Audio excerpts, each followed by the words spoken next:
ఇదిలా ఉండగా పాత మంగళగిరి సంఘం కార్యాలయంలో ఏపీ పద్మశాలీయ సంఘం జిల్లా ప్రధాన కార్యదర్శిగా ఏ పూర్ణచంద్రరావును నియమిస్తూ సంఘం నాయకులు జగ్గారపు శ్రీనివాసరావు, జంజన వెంకట సాంబశివరావులు పూర్ణచంద్రరావుకు నియామక పత్రం అందజేశారు. అనంతరం వారు మాట్లాడారు.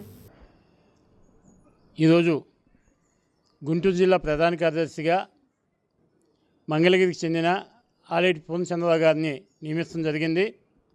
ఈ రోజు నుంచి వారు గుంటూరు జిల్లా మొత్తం కూడా అన్ని నియోజకవర్గాలు, మండలాలు అందరినీ కలుపుకుంటూ మరి రేపు జరిగే 26వ తారీఖు నాడు పద్మశాలి మహాసభను విజయవంతం చేసే దిశగా అన్ని మండలాల్లో, అన్ని నియోజకవర్గాల్లో కూడా పర్యటన చేసి భారీ సంఖ్యలో పద్మశాలిని మమేకం చేయాలని, అలాగే ఇంకా రాబోయే కాలంలో పెద్ద పెద్ద పదవులు ఆశించాలని కూడా కోరుకుంటూ వారికి నా అభినందన.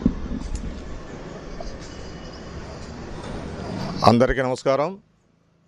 ఈరోజు ఆంధ్రప్రదేశ్ పద్మశాలీయ సంఘం రాష్ట్ర అధ్యక్షులు గౌరవనీయులు శ్రీ జగ్గారపు శ్రీనివాసరావు ఆఫీసు నందు మాకు అత్యంత ఆప్తులు పెద్దలు గౌరవనీయులు శ్రీ ఆలేటి పూర్ణచంద్రరావు గారిని గుంటూరు జిల్లా ఆంధ్రప్రదేశ్ పద్మశాలీయ సంఘం ప్రధాన కార్యదర్శిగా ఈరోజు మా చేతుల మీదుగా, మా అధ్యక్షుల చేతుల మీదుగా వారికి నియామక పత్రం ఇవ్వడం జరిగినది.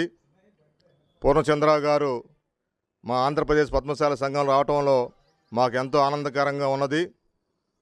ఈ నెల 26వ తారీఖు జరగబోయే పద్మశాలియ మహాసభకు 26వ తారీఖున మంగళగిరి నియోజకవర్గం నుండి వేలాది మంది తరలి రావాలని, గుంటూరు జిల్లాలోని పద్మశాలియ సోదరిమణులందరూ కలిసి రావాలని, దానికి మన పూర్ణచంద్రరావు గారు అన్ని నియోజకవర్గాల్లో పయనించి అందరిని కలుపుకొని ఈ పదవికి వన్నె తేవాలని